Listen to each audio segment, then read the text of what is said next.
I'm Mirhalisa Napi from Investment Analysis PA144B. On this video, I will cover first 5 chapters of MGT300, Information Technology in Business.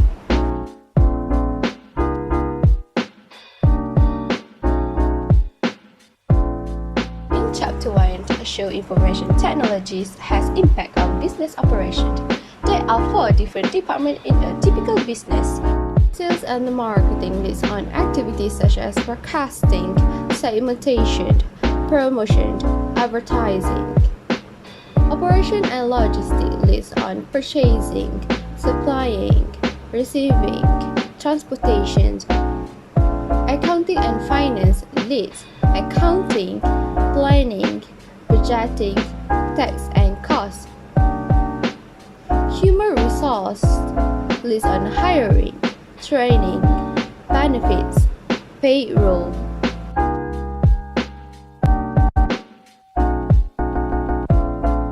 In this chapter 2, there are 3 common tools used in industry to analyze and develop competitive advantage include Butterfly's force model, which indicates buyer power is high when buyers have many choice of whom to buy from and low when their choice are few.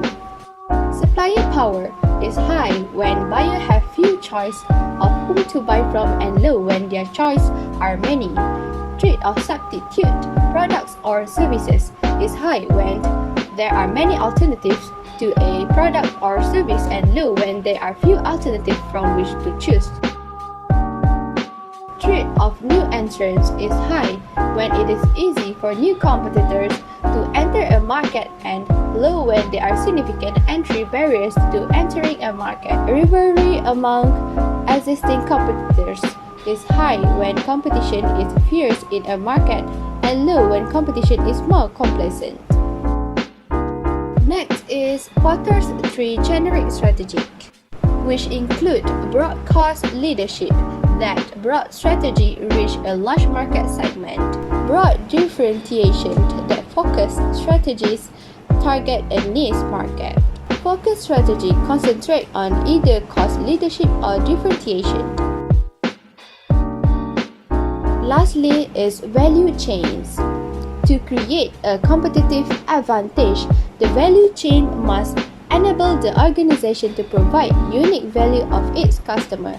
Thus, examining the organization as a value chain determines which activities add value for customer. Hence, the organization can then focus specifically on those activities.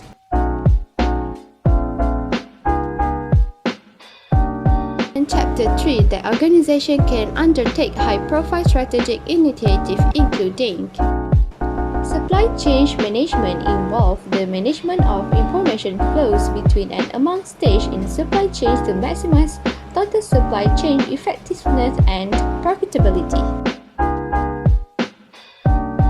Customer relationship management involves managing all aspects of a customer's relationship with an organization to increase customer loyalty and retention and organization's profitability.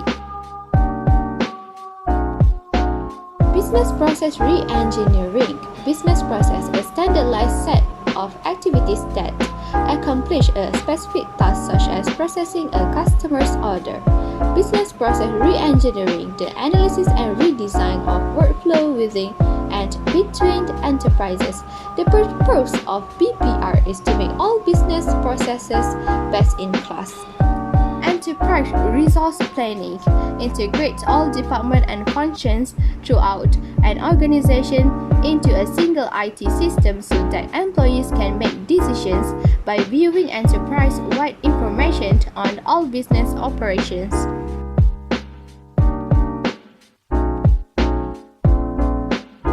Moving on, Chapter 4, which emphasizes IT metric focus on technology that includes throughput, the amount of information that can travel through a system at any point.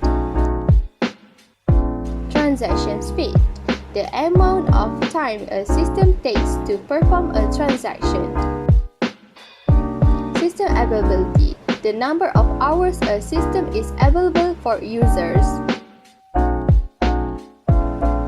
transaction accuracy, the extent to which a system generates the correct results when executing the same transaction numerous times.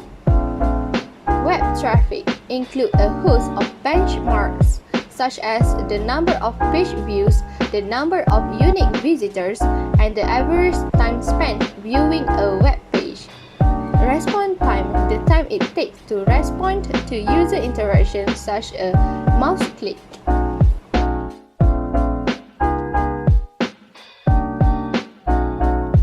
Finally, we reach on Chapter 5, which organizational structure that supports strategic initiatives such as Chief Information Officer that oversees all users of IT and ensures the strategic alignment of IT with business goals and objectives. Chief Technology Officer responsible for ensuring the throughput, speed, accuracy, availability, and reliability of IT.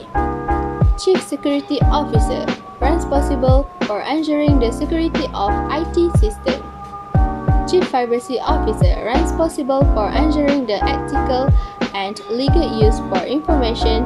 The newest senior execution positions and many CPOs are lawyer by training. Chief Knowledge Officer responsible for collecting, maintaining, and distributing the organization's knowledge. That's all for me. Thank you for watching.